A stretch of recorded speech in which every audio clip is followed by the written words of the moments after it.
Jolo. Okay, let's start with Martin. Martin, ano ang role mo dito? Pangalan po ng character ko is Rom at syempre yung partner ko rito dahil may iba yung dating namin eh. Medyo mamamama yung dating ko kasi nga may anak kaming ampon. So medyo minsan may pagka-serious mataray pero kami lagi yung nagbabatuhan kasi yes, partner kami, meron kaming anak dito. Meron kaming adopted na anak.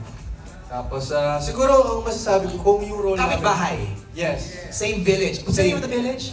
Tahanan Tahanan Homes. Homes. Tahanan Homes. Lakas pa ka BF? Okay. Ang masasabi ko lang sa roles namin, kaming dalawa, siguro gatong kami. Makikita mo kasi talaga na...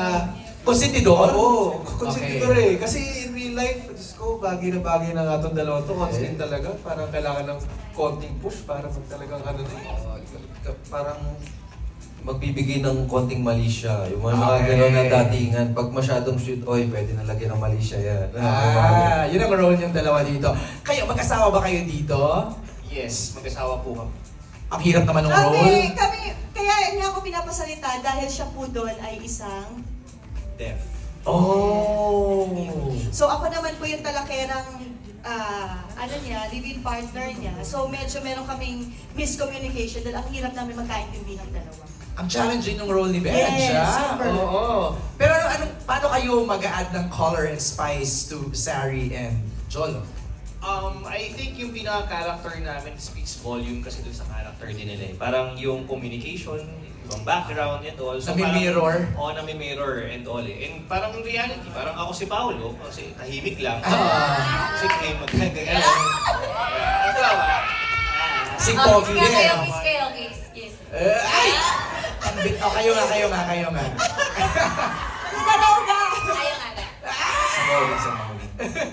Karina, what's your role here? Yes, ako po dito si Laika, ang pinsan ni Sari. Ikaw yung nag-announce eh, di ba? Opo, Painlabin. painlabin si Ate Sari.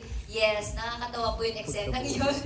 And dito parang pampasakit siya ng ulo ng ate niya.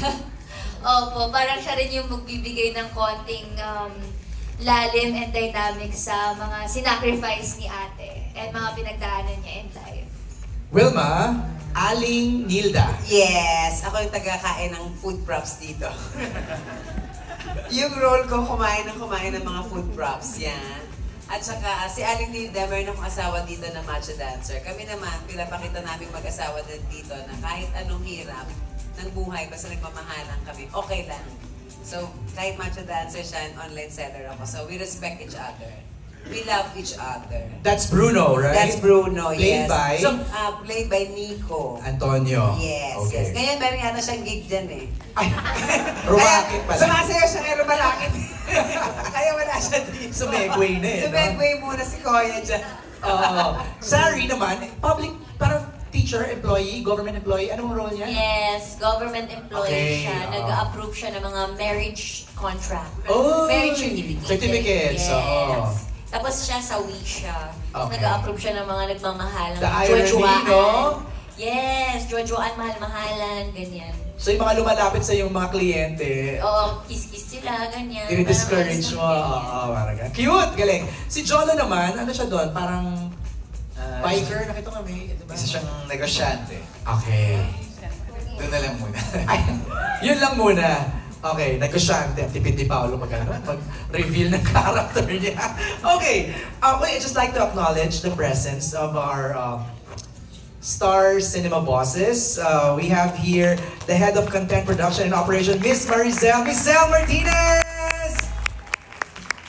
Of course, our head of creatives, Miss Carmi Raimundo. Carmi! And our managing director, Sir Chris Casman! Of course, our head of production, Leo Garcia. Our head of post-production, Rai Quintanar. Also joining us tonight, Daisy Kayanan Mejares. Our head of marketing, Miko Del Rosario. Kompleto, full force? Love it. Okay, tuloy tayo sa ating Q&A.